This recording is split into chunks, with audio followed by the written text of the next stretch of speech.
fine. Hello everybody, welcome to another edition of What's Going On. I'm your host, Tom DeAmbra. As always, we're very thankful you take the time from your busy day to view our program. As you can probably tell from our background, we are still at the SCOTUS Chalet. I'm not quite up to making it to the studio yet, and again, I would like to thank all the good people at KAT TV for letting us use their off-station equipment and also all the extra work for the crew of what's going on behind the camera for all their efforts and work they've done to put this together. Well, my friends, a lot going on in the world. Let me see, we have a potentially murdered Supreme Court Justice. We have a false flag operation in Turkey to get the people of Turkey into the coming war. And the escalation of war has hit the crucial point in Syria and the Ukraine. And also we want to do some follow-up with the murder by the FBI of Lavoy Finnegan. First of all, my friends, I want to read something to you. This took place a couple of days ago in the capital of Turkey. I'm going to give you the headline real quick. 28 dead, 61 injured as blast hits bus in Turkish capital. Basically, my friends, I will tell you what this is about. I'm not going to, for the sake of time, go through the whole article, but I will tell you this is a classic false flag operation for the use of the Hegelian dialectic.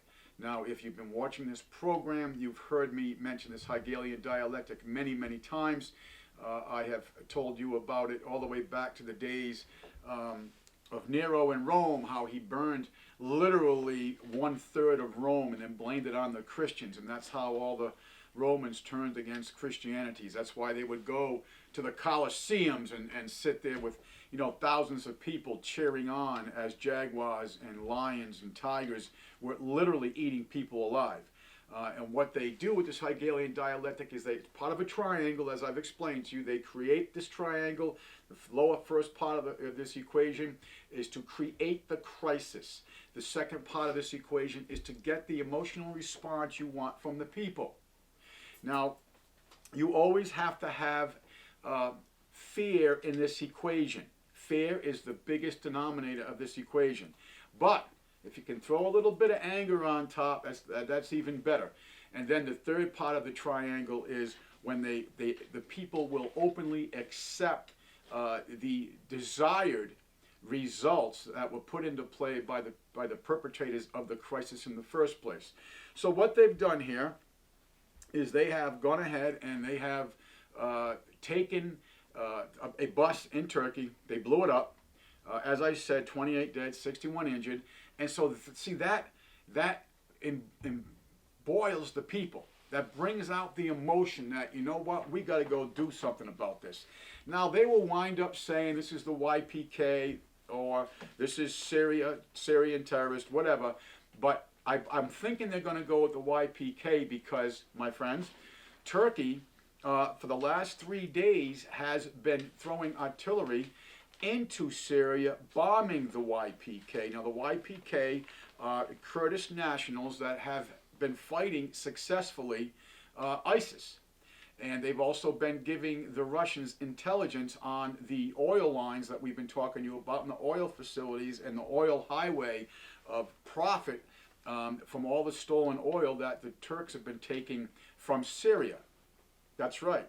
And we said this to you verbatim. We read this to you some weeks ago.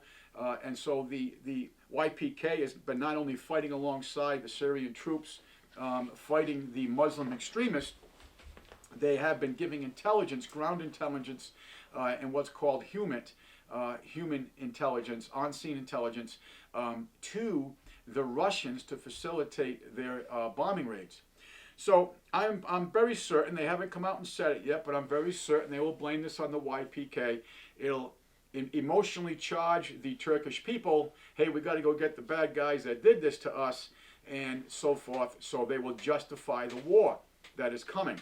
Now, understand, from Nero to Hitler to the Americans with the Gulf of Maine, 1898, Spanish-American War, the Lusitania, back in World War I, Pearl Harbor, World War II. Hitler actually did it twice. Once he burned the Reichstag building so he could get the enabling acts passed in Germany, which created the position of Führer, and then he went and actually appointed himself that position. That's how Hitler became Führer. Now, most people say, oh, that's not true. Hitler was elected. No, Hitler was elected chancellor. And then after the Reichstag building fire, they blamed it on the Communist Party because he was the National Socialist Party. That's what Nazi stands for. They went and facilitated the enabling acts. The people voted for it. They created the Führership, and he appointed himself into that position. Now, to get the people of Germany to bomb and invade Poland, he had Operation Gleichschutz, which was basically what took place, was they had German actors dressed up as Polish soldiers, and they attacked a radio station on the German-Poland border, and this was on open air. Everybody could hear it, and so the German people were lied to. They were dubbed into thinking that the Poles had attacked a radio station on the German-Polish border. What actually took place, it was one big false flag, and the person who orchestrated all this, Hermann Goebbels, who was just an incredible propagandist, he had studied very, very deeply the works of George Hegel, who was a German philosopher, on how to make the people desire your authority. It's no more the use of the barrel of the gun. They discovered, they came up with this. They took it to another level using technology. And basically, my friends, this is what's going on in Turkey. Much like we did with the Spanish-American War when we blew up the USS Maine, the Lusitania for World War I, Pearl Harbor for World War II. Now, you're probably sitting there thinking, what are you talking about? The Japanese bombed Pearl Harbor. Yes, they did, but we had actually cracked their purple code 6 months earlier, and that's why Roosevelt moved the archaic battleship row. And what I mean by that was the navies of the world knew that as technology advanced, that the battleship was no longer going to be the modern powerhouse that it was, that the way of the aircraft carrier was going to be the dominant force of all the fleets. Because we cracked the purple code and we moved the ships to Battleship Row San Diego, Battleship Row Pearl Harbor, and they were all, if you read the book, Betrayal of Pearl, it's all in there. But basically what they did is they had a big bash for the sailors the night before. So they were all, in their bunks Sunday morning when the Japanese arrived. My friends, we knew so well their plans. We knew there's two fleets. There was one that left from Hiroshima. There was one that left from Tokyo. We knew their rendezvous point. We actually altered the merchant marine shipping lanes because we were afraid the merchant marine fleet would report to the Navy the two fleets merging and their location. So the same thing with regards to Vietnam. We had basically the USS Maddox was never attacked on August 4th. The Vietnamese were adamant about that. And Robert McNamara, who was Secretary of Defense at the time, actually on his deathbed made that confession, and he called it a mistake. Yeah, it was a mistake for the 2.5 million Vietnamese we slaughtered. It was a mistake for the 58,000 American GIs that never came home. It was a mistake for all the GIs that came home with PTSD. It was a mistake for the very fabric of our country. It was a very disturbing time in the 60s, and America has never returned to its foundation since. And then, of course, we have 9/11, and I know we've done a lot of shows on 9/11, the false flag operation of 9/11. But I invite you to start off, if you're watching this program for the first time, I recommend documentaries to you like 9/11 in Plain Sight by David Von Kleist. You've got Loose Change 1, Loose Change 2. And then, of course, you have Architects and Engineers for 9/11 Truth, including an interview with the Japanese gentleman who developed the engineering aspects of the Twin Towers, absolutely saying what these buildings were made for, and that these buildings should have never come down. So that's another big false flag that took us right into all this multiple of wars since 2001. And the operation I'm talking about right now, the bus bombing in the capital of Turkey, is their 9/11 to get the people emotionally charged for that. So I want you to study also about 9/11, Building 7. Building 7 was not struck by any planes. Building 7 was announced to collapse 20 minutes before it did by the BBC, while the building is in the background of the reporter. They just had their timing off. They knew it was coming. They just had the timing off. And then, of course, we have the leaseholder of Building 7, Larry Silverstein, and a BBC report coming out and saying that we decided to pull the building, which is a demolition term to implode or explode the building. So, a lot is going on with regards to what's taken place in the border of Syria and Iraq and Turkey in the last 36 hours. This is from an international site. It says Turkey begins shelling Syria this morning. Saudi borders for attack, and Russian New World Order ultimatum. New World War ultimatum, excuse me. I'm not very good with this digital world. Here we go, folks. Now, this is 36 hours old. Fighting has begun. Turkey shelling into Syria. That's right. Turkey is sending artillery into Syria, and they are bombing the YPK, and that's why I suspect they are going to place this bombing, the fault of the bombing, the blame of the bombing on the YPK. It just facilitates their whole Hegelian dialectic. Fighting has begun. Turkey shelling into Syria, attacking Syrian army and border of Russian base in Latvia.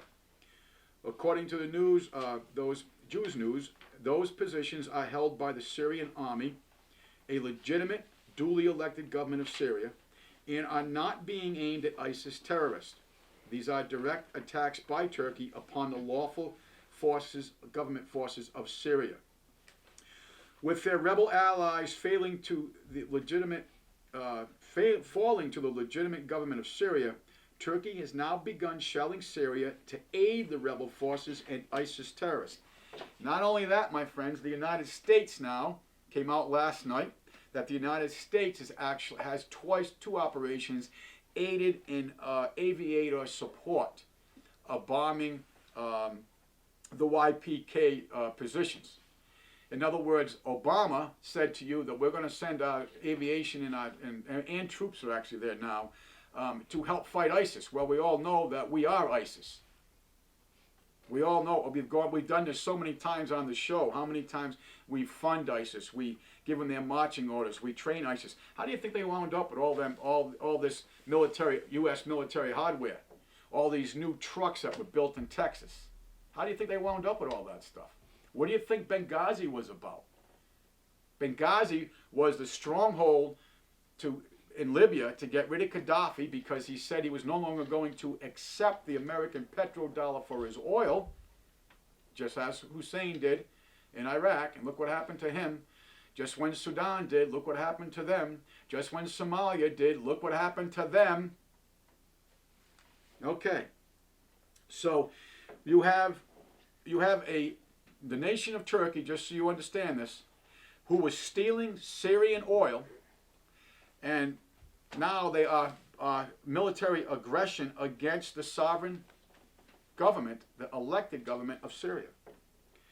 Sources on the ground inside Syria claim that the Turks began an intense artillery assault about 6 a.m. Eastern U.S. time today. That would have been yesterday.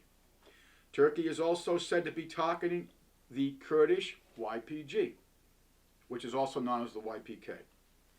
It is unclear at this time whether the YPK/YPG is supporting Bashar Assad and his officially elected government, but it is clear that the YPK has directly attacked and destroyed ISIS targets in the past.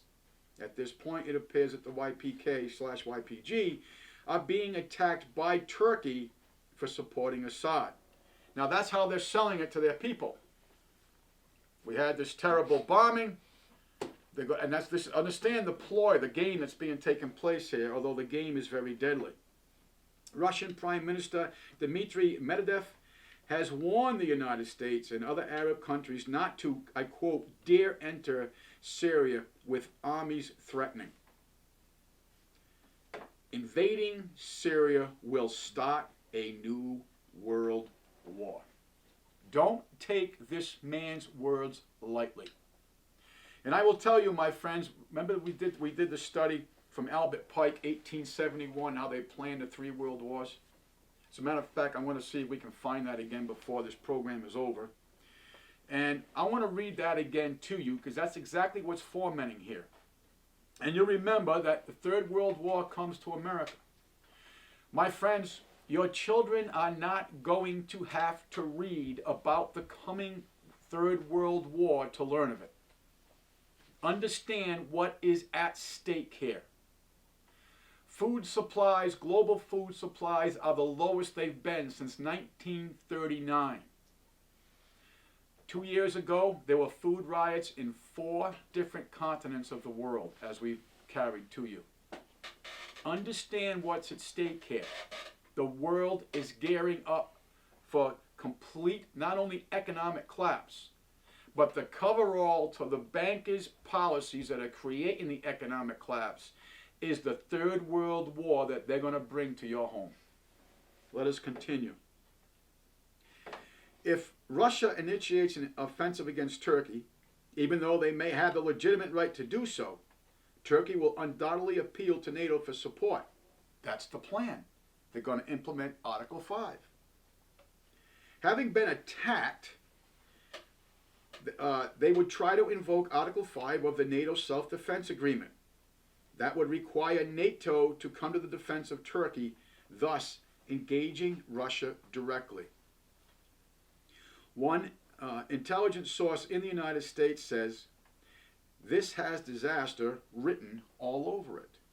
Now, I don't want to go on with all these statements from these different people because, for the sake of time, but I want to give you a time chronological statements of the events that have gone on in the last 36 hours. Now, this is updated 12/32. This is yesterday. According to Substation 95, Turkish warplanes are flying on the Turkish side of the Turkish-Syrian border, fast and low. Russian warplanes are flying on the Syrian side of the Turkish border. If any one of these pilots flies across or fires across the border, all, quote-unquote, all hell will break out today. 1:56 p.m. Eastern U.S. time. Stratfor is now confirming Russia has dispatched a ship to the Mediterranean to deliver nuclear-tipped cruise missiles. My friends, if you remember, we reported to you last week that Vladimir Putin not only did a military exercise with over 200,000 military personnel, he also put his nuclear forces, deployment forces, on alert. Let us continue. 2:45 p.m. Eastern Time yesterday, the United Kingdom cancels all plans for let me just read it verbatim to you. UK military members told they have canceled all plans and all leave in preparations for deployment to Syria. Do you know what that means? When you cancel all leave, my friends, the last time the United States did that was September 11th. 2:45 p.m. Eastern U.S. time, Turkish military artillery forces again begin yet another barrage of artillery firing into Syria, this one directly targeting the Syrian army, and is a direct attack upon the lawful government of Syria. Turkey is now levying war upon the people of Syria. Turkey attacked first. Turkey cannot expect to be able to invoke NATO Article 5 because Turkey has attacked first. My friends, that doesn't matter. That Turkey would not be attacking Syria if they weren't getting their marching orders from the United States. Understand that. Why do you think the United States is so upset about Assad? For a lot of reasons. One, for the benefit that he's done to that country. Two, the infrastructure he's developed. Three, the education system he's developed. Four, for the women's rights he's developed. You're not hearing about what he's done for women in a predominantly Muslim nation. The Wahhabists are very upset about this. And the Wahhabists are the sect of Islam, the radical Wahhabists, and they are all radical Wahhabists. They are the ones that have taken over the control mechanisms of Islam. And that's why, you know, we talked about last week, I don't know if I got into this or not, but there in the Netherlands, there was at a public swimming pool, there was a 10-year-old boy that was sexually raped by an adult immigrant Muslim. And the Muslim thought it was just so common to do that he didn't even try to run to get away from the people who were going to come after him and call the police on him. No, he went back to the swimming pool. He did this in the locker room, and he just went back to the swimming pool because he just thought this is how life is. Look what's going on with rapes in all the countries that have allowed all these Muslim immigrants into their countries. Do some research. You're not getting this in the mainstream media. They don't want you to know about it. But we have covered this to some light degree. This is accepted practice. Women I tell you something, and I mean it, ladies. You know, I've traveled a lot of the world. I've been to probably 16, 17 different countries, from the Persian Gulf to all through the Pacific. And I will tell you that Western culture has the deepest respect for women. If you get into old Asian culture and the modern day Muslim culture, it's completely opposite. And you ought to respect and have an understanding of this. I mean, you start doing the research on Muhammad, and you know, I think someday we're going to get into that. But anyway, I don't have the sake of time, but I tell you, do your own research on that, and you'll be floored at what Muhammad was and did to women, and what he preached about women. You'd be floored. Okay, so let us continue with this. Now understand, we started this. This is one day event at 10:36. All this is going on in 4 hours, and now we are at 2:56. So call it 3 o'clock. So we're talking 5 hours time. All this is going on. 2:56 p.m. U.S. time. A fleet of Russian Antonov 124 cargo planes. Now, my friends, if you've never seen this aircraft, it is the largest aircraft in the world. It's even bigger than our C-5A Galaxy, which is an incredible aircraft in itself. Have begun arriving in Syria carrying Russian tanks with nuclear-tipped artillery shells and other major weaponry. Within the last 90 minutes, 2 of these massive cargo aircraft have landed and are unloading. Other Antonovs can be seen circling and under the protection from Russian fighter jets. That's big, my friends. The Russians have not moved tanks into Syria up until the last 36 hours. And they're not doing that as an exercise. They are moving these tanks for use. Understand what is at stake. 4:01 p.m. U.S. time. According to CNN, the foreign minister of Saudi Arabia announced Assad will, quote unquote, Assad will leave, have no doubt about it. He will either leave by a political process or he will be removed by force. Now, this morning, 10:01, according to The Guardian, Saudi Arabia said it is preparing to launch what is described as the largest military exercise ever conducted in the Middle East. The name of this operation, my friends, after doing some research on it, I will tell you, is Northern Thunder. And it's going to feature 20 allied and Muslim countries. Who do you think the allies are, my friends? Your sons and daughters wearing pretty little uniforms to go and bleed for the bankers once again. Another reason why they want Assad out, my friends, is because what he's done with regards to his currency. he also is trying to back his currency with an intrinsic valued commodity. So this is really incredible what is taking place here, and understand the stakes are extremely high. I remember during when we first in 1991, when we went into Iraq, the United States was moving all this military hardware into theater, if you would, Kuwait, Saudi Arabia, and so forth, off the coast of Kuwait.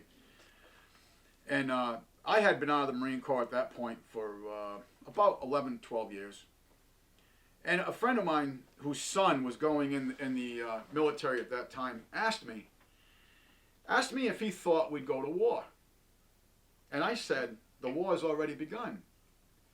You do not move logistics like this that I'm talking about today, or the logistics that I'm talking about that was taking place in 1991, on the happen chance that you may use it.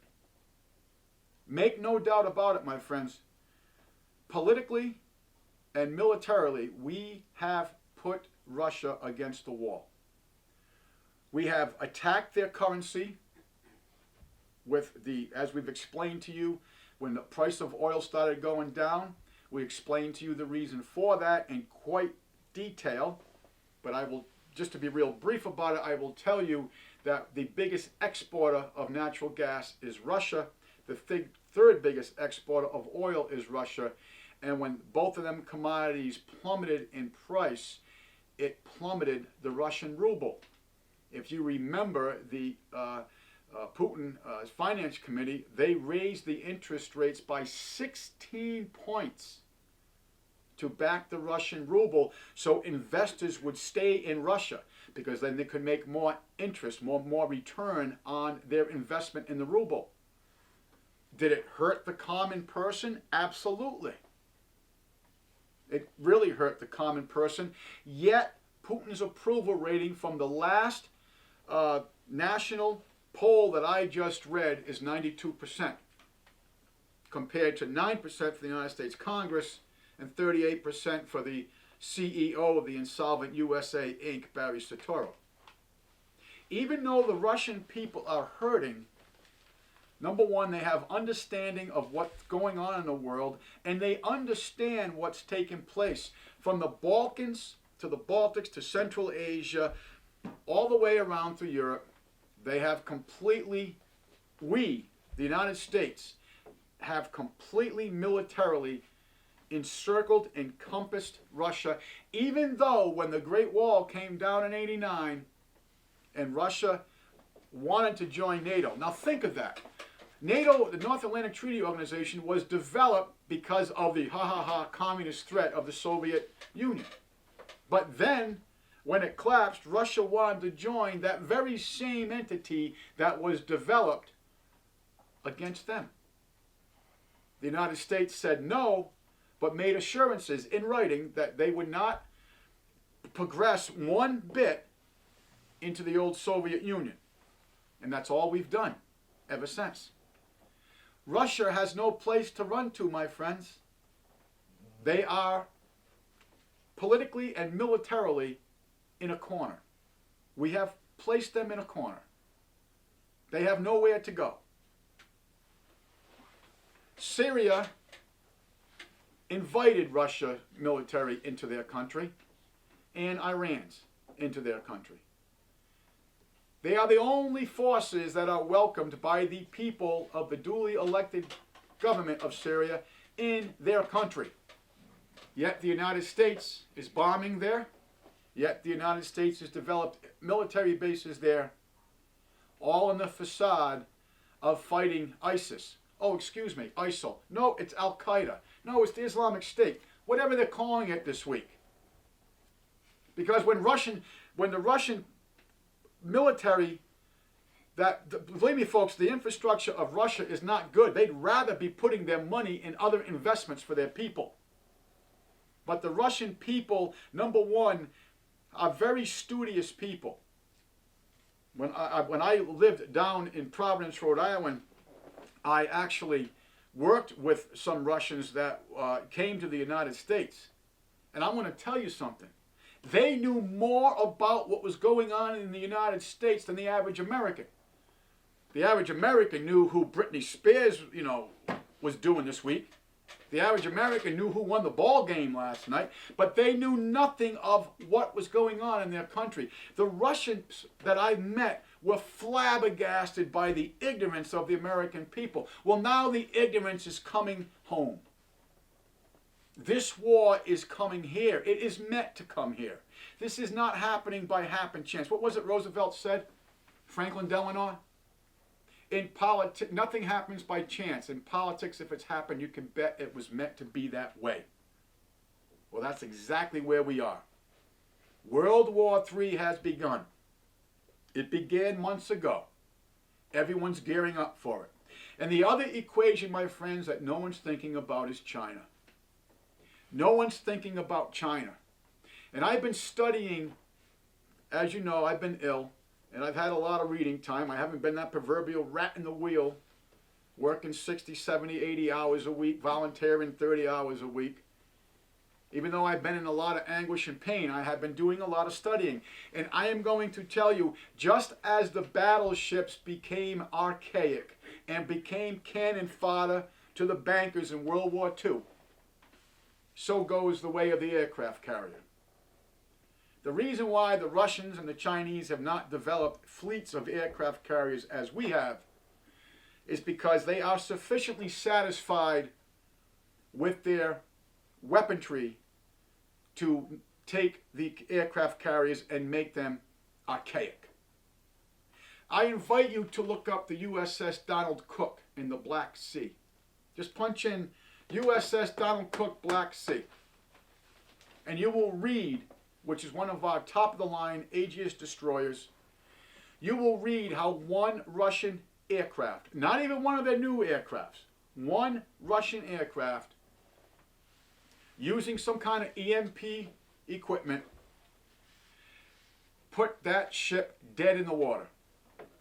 They couldn't communicate, their engines wouldn't work, they had no navigation, they had no weapon systems, they had no radar, they had no kind of intel at all. One plane. And then, just to hit the point home, that plane did strafing runs over the USS Donald Cook 3 separate occasions. And you know what the sailors on the USS Donald Cook did? Nothing but panicked. Why? Because they had never seen this happen before. One of the top-of-the-line destroyers of the United States Navy was dead in the water and had to be towed back. Think of that. And they towed it back to the Bahrain, I believe. But don't hold that to me. Think of that. What makes you think they can't do that with our aircraft carriers? Why is there such a rebellion going on in the U.S. military right now? Major General Flynn, commander of the DIA, Defense Intelligence Agency, coming out in public at the congressional record saying that the Obama administration funded and trained ISIS. Senators on the Senate floor coming out and saying, why are we funding Al-Qaeda? By the way, folks, just because the Americans are so stupid, that's why they started calling it ISIS. Because they just figured, oh, well, we're not funding this bad boys over here. We were funding Al-Qaeda, but not this group. And then everyone found out, well, wait a minute, ISIS is Al-Qaeda. No, wait a minute, we'll call it ISIL this week. Then it was IS, then it's the Islamic State. This is where we are. And you better prepare. Food prices in Canada right now have risen by 40% in 2015. 15% in the United States. The military, my friends, how about the General of the Air Force, I forget his name, I apologize, coming out and telling the Congress, we will not be Al-Qaeda's Air Force. The military, my friends, and other people in the government want to come forward. They want to stop the madness. But they want to be certain that they have the backing of the American people. Obama has fired, first time in the history of this country, one president has fired well over 300 flag officers of our military. 300, over 300. Why? Because they would not go along with his program. Now, in the last 3 weeks, Obama has relieved 3 submarine commanders because they would not go along with the program. You can look all this up. And I want to tell you something, my friends. Where the Chinese and Russians have been investing their military hardware, when we're talking about Navy, is under the water. The Russians have submarines that are 200 yards long, that we know of. They have engines that we cannot detect. They have digital technology, EMPs, that we don't even understand yet. They know there's a war coming. Putin is not a stupid man. Putin is a very educated man. And I will tell you, and I'm going to have to stop this subject because I could go on for the whole show on this. World War III has begun. And it has, another stage has just been escalated. And we never know. By the time we write next week, or the time we speak next week, it's probably escalated more. So keep your eyes open and prepare your family. And the other thing, understand this. If you're getting your information from the mainstream media, whether it's print, radio, or TV, you are being lied to. Remember what John Swanton said, the former editor of the Washington Times at his retirement party after he had a couple of drinks. He said, "What a facade," toasting to the free press in America. For all of you know in the sound of my voice, he's speaking to other editors. That all of you know that within the sound of my voice, that we are nothing more than intellectual prostitutes kneeling at the feet of Mammon. Okay, let's try to change our subject matter. We have a dead Supreme Court justice, a very, very crucial Supreme Court justice, the only true conservative constitutionalist on the court. There's a lot of questions that are being asked. So I want to read a couple of quick things to you. I'm going to try to read it verbatim. Please understand, my friends, that I have been in and out of the medical field, emergency medicine, since the 70s. I have been on a lot of scenes, from mass casualty incidents to people being found dead, to people dying while I'm working on them. So I understand the sequence that we people, human beings, Homo sapiens, go through the death process. And I understand the results of it from different mechanisms of death. We all die from shock, but there's different shocks. But I just want you to understand that when I look at the evidence, and more particularly the lack of evidence that's being presented to the American people, and also how it's not being questioned by the mainstream media, who's getting their marching orders from the controllers, that this is very suspicious to me. Okay, this one was written, I'm just going to read it to you. A nurse's perspective. Justice Scalia's death in Texas is the 21st century version of the assassination of JFK. The death of Supreme Court Justice Antonin Scalia shocked the nation, especially when hearing the distinguished justice appeared to be in good spirits, entertaining and active the night before, with no complaints. What is even more shocking to some is the post-death procedures. Exactly. So many things that are supposed to be done and are routinely done were not done. What is even more shocking, again, to some, is the post-death procedures. It has led many to speculate foul play was involved, despite what those at the scene claim. A primary area of concern said on the reports is that the Justice of the Peace, Cinderella Guerrera, never examined Scalia's body, but pronounced Scalia dead over the telephone. As a friend likes to say, what's wrong with this picture? From a nursing perspective, there is quite a bit wrong with this picture. Let's start from the beginning. In looking at the circumstances surrounding the finding of Justice Scalia dead, there will be a look at Texas statutes, and many rhetorical questions will be posed because it is being evaluated through a nurse's eye based on medical perspective. On Friday evening, Justice Scalia spent the evening with a private group. No one noticed any health-related issues or complaining by Justice Scalia. The next day, John Poindexter found Justice Scalia in his bed with a pillow over his head without any disturbance of his bed sheets or pajamas. Poindexter used a description, looked like he had not quite awakened from a nap. Poindexter determined resuscitation would be futile since Justice Scalia was cold and had no pulse. Where did John Poindexter receive his medical degree to determine whether or not resuscitation efforts would be futile? Poindexter did not describe Scalia as pale with blue discoloration, which is cyanosis, of the lips, eye orbits, or fingernails. And I will also add, my friends, he did not describe a condition that's called lividity, where the blood is pooling. That's not in the article, but just from everything I've read so far, there was no lividity described. Neither did Poindexter take Justice Scalia's temperature via the rectum or liver, which is necessary in forensic investigations. A person's skin can be cold, yet still be in a state to revive using resuscitation efforts. Did Scalia have a blocked airway from an object lodged in his throat? No one knew how long Scalia had been dead. The rule of thumb, or what any reasonable, prudent individual would do, is call emergency services, begin resuscitation efforts, and continue until the arrival of EMS to assume that duty. And I will tell you, my friends, and I've been in EMS for decades, and I could probably name on my hand the amount of times that someone did not call, or did not try to resuscitate the patient.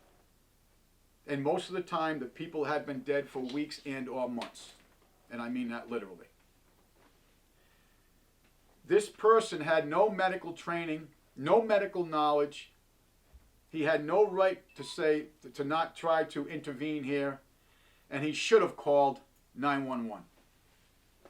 Let us continue. Considering the remoteness of the resort, Poindexter should know the proper procedure from a first responder standpoint and first aid perspective. How was the pillow positioned over Scalia's head? No one has ever described this very important detail. Neither has anyone indicated the position in which they found the body. If Scalia was lying on his side with the pillow under his head, but folded over his ear, or another pillow over the ear, it would possibly indicate drowning out noise or getting in a comfortable position. However, if Scalia was lying on his back with a pillow over his head and one under his head, it could suggest foul play, or that Scalia was shielding his face and eyes from some outside interference. Finding Scalia is a pristine bed in unwrinkled pajamas is akin to the magic bullet theory of the assassination of President John F. Kennedy, as well as a hint to the pristine bullet found in the gurney with JFK. Take the test. Put on your pajamas and then crawl into bed. Now make sure your pajamas aren't wrinkled. Smooth out the areas you damaged as you position yourself in a lying position. Regardless of how much you try, evidence of your efforts remain. It is almost as if Scalia were lifted by levitation and placed on the bed after dying. She's being a little sarcastic there, obviously. It is no wonder how many people are asking questions. It is these unusual circumstances and actions by the individuals involved that create the suspicion. It has been reported that the sheriff called a judge to inform the judge of Scalia's death in order that an autopsy be made. The question becomes, who determined that Justice Scalia was dead? Now, I will tell you, my friends, I can't speak for the state of Texas, but in the state of Vermont, you have to have certain medical training to declare a person dead. You don't just walk up to someone and say, oh, they're dead. There is obvious a procedural, methodical procedure you go through to acquire that determination. None of these people had that training. Why were there no efforts made to resuscitate this man? Now, let's get into the law part of this. Let's get into what Texas statutes do say. Texas statutes, Health and Safety Code, Title 8, Death and Disposition of Body, Subsection A, Death, Chapter 671, Determination of Death and Autopsy Report. A person is dead when, according to ordinary standards of medical practice, there is irreversible cessation of a person's spontaneous respiratory or circulatory function. This chapter acknowledges an unspoken fact that physicians have authority to declare someone as deceased in section 671-001 subsection B. Additionally, section 671-001 subsection D, as in Delta, declares a registered nurse or physician assistant also may determine and pronounce death in situations other than those described in subsection B. So who determined Justice Scalia was dead? Various reports stated Presidio County Judge / Justice of the Peace Cinderella Guevara pronounced Scalia dead over the phone. It has been in various reports and comments by many on various articles written that the judges in Texas may pronounce death. However, the Texas state statute cited would appear to contradict this. You see? They're trying to tell you over the media that, oh, this is no problem. Judges can declare someone dead. My friends, what the mainstream media is telling you that in the state of Texas, oh, a judge over the phone without seeing the body or any evidence can declare someone dead. See how they're lying to you? They're lying to you once again. Because according to statutes of the state of Texas, they cannot. And by the way, why was this the third judge they had to call, a Justice of the Peace? Let us go on. The Texas Association of Counties, let me back up just to make sure you understand. However, the Texas state statute cited would appear and contradict this. In reviewing Texas statutes concerning judges pronouncing death, hours of review did not produce a statute. So in other words, hours upon hours of reading these statutes, nope, judges cannot declare someone dead or the Justice of the Peace in the state of Texas. They lied to you. Then how did she get authority to do it? Why was that accepted? How did she do it without seeing the body?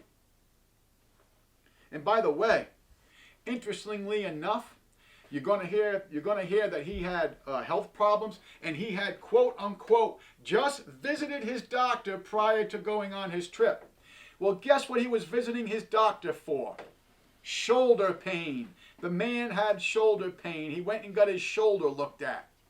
Not his heart, not his pulmonary, not his cardiac, nothing life-threatening. He went to his doctor for shoulder pain, but what are they telling you? No, he went to his doctor before the trip. If there was something wrong, do you think the doctor would have said, yeah, go ahead on your hunting trip? For those of you that sit in a chair all day and don't hunt and get outside, I will tell you, you have got to be in decent physical shape to hunt. It's one of the things about being out there. It's a challenge. So no statute says in Texas a judge can declare anybody dead, especially over the telephone without even going to the site and without reviewing any evidence. So I'm running out of time. I can't read this whole thing. But the other thing I want to say to you is that Justice Scalia was a devout Catholic. And I wish I could have had the time to read the rest of this article. Maybe we'll get into it next week. But a devout Catholic. Yet, 20 Texas law enforcement personnel went right from the hotel room, from the lodge he was at, right to the nearest crematorium and exhumed the body in less than 16 hours. That's pretty quick, folks. There was no bodily fluids taken that are supposed to be reserved in case there is any post-event evidence that may change suspicion of causes of death. No. Wayne Madsen went down to Texas, did a great investigative report, actually spoke to the person who did it. You know what they did with all the fluid and tissue that came out of Scalia's body? It wound up in the processing center at the septic center in Texas. It went down the toilet. They didn't keep one drop of fluid or one sample of tissue, and it was done within 16 hours. And now we find out the CEO of the Insolvent USA Inc., Barry Soetoro, is not even going to make the funeral. Maybe he's got a golf game he doesn't want to miss. Oh, by the way, did you like the figure, speaking of golf games?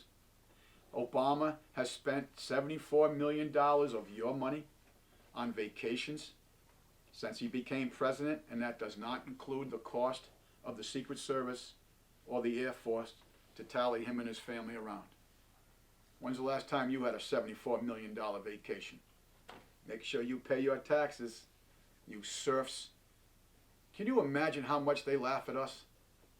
Can you just imagine how gullible they know we are and how ignorant? What was it Henry Kissinger said? You can take the ignorance of the American people to the bank. So, my friends, speaking of someone who's been on many scenes of death, I will tell you that the basic procedures that are done were not followed in this case. And they will call us conspiracy theorists, wackos, but the big part of it is their lack of following procedure that has brought all this forward.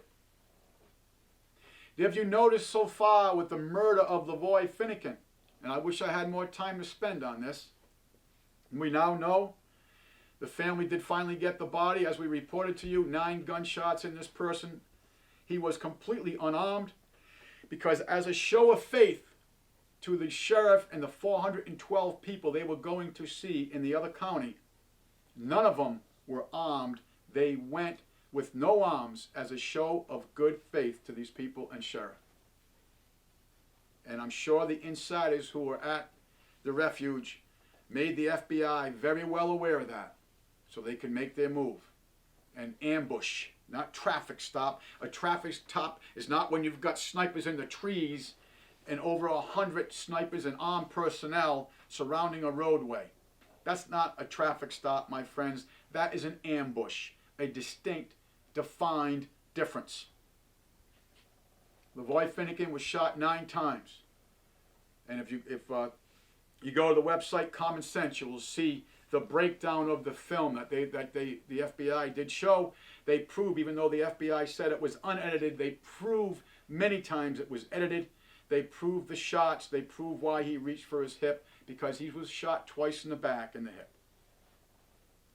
First shot in the leg, and then 2 blasts in the head. And that's why there was a closed coffin. So, my friends, you had better prepare, you and your family and people you can trust, because I'm here to tell you, the culmination crisis, as Albert Pike called it, is here. The culmination crisis is here. They are going to destroy the currencies of the world and bring in the SDR, as we've described this to you many times over the years. Special drawing rights, look it up. It's another fiat medium of exchange. The new derivative is going to be the carbon credits, because the other derivatives have all crashed, as we read to you last week. The assets and liabilities. And you will be the surety to this facade debts, and your children will be the surety. And the Third World War will come to America, my friends. Prepare yourselves. As I said earlier, your children are not going to have to read to learn of the coming World War. As always, we are very thankful you take the time from your busy day to view our program. I'm sorry I jumped around a little bit today. There is just so much to cover that I just physically cannot get it done in 1 hour. That is how much is going on in the world. We always ask you to seek truth, to obtain knowledge, to manifest kindness to your fellow man. And we always close in reminding you that your government is your responsibility. We thank you for viewing. Read between the lines. Got to read between the lines. Well, the truth is very simple, very hard to find.